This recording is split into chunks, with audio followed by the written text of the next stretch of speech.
Okay, ready? So for Mr. R, we're going to warm up with a couple little finds because he just came back out for some more practice. So he just went out also for a little potty break, so he's feeling quite good. We're going to work a little bit with what's called a pause up or step up behavior. This can be a great way to build up your dog's confidence. Ready, Roy? So let's say, for example, your dog has a hard time going up into a vehicle or maybe stepping on the scale at the vet's office. A lot of times dogs can sometimes forget they have a hind end and a front end, and at times they can either injure themselves or fall off of things by accident. So the benefit of working with pause up or step up is you can start to create your ability for your dog to try something new that could be a bit weird or chew again from their perspective. So we have two bowls over here that are rubber feed bowls. I like to flip them upside down. The rubber bowls are nice because they have good traction for the dog, so it's not too slippery. So for Mr. Roy, he's just doing a great job picking up the crumbs from earlier. So for this, you can either call this pause up or step up. I'm just going to see if I can get Mr. R to lure him towards the bowl. What I'm going to try to get him to do is put a toe onto the bowl. If he has never done this, even if his little toenails touch the bowl, I will feed him for that. So for example, I'm going to try luring him towards the bowl. If this was really spooky, I would not force the situation, but I'm going to try and see if I can get him to meander, where he might even go and touch the bowl with that foot. So you can see there's a lot of little three-point turns almost, where we're trying to get him to work those toesies on the bowl. I'm going to go ahead and feed for any moment his little toenails even target the bowl.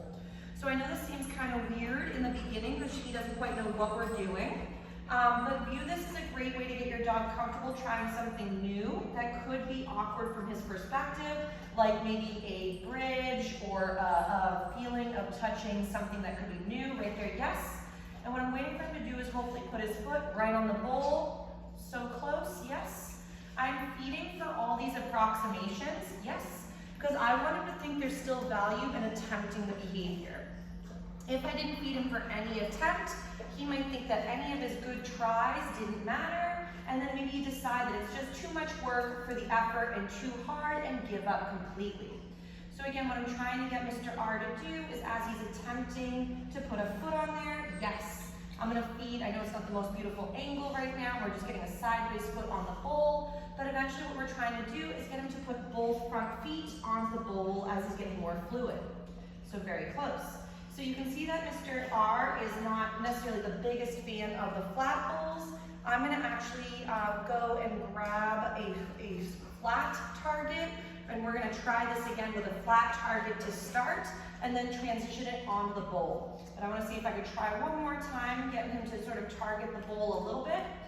He's just maybe a little nervous, thinking he could fall through the bowl. So we're just like trying to avoid the bowl, but he's very interested in the food, so he's doing some nice slime, which is perfect. So you can see that when you're trying something new, it doesn't always go exactly as you plan.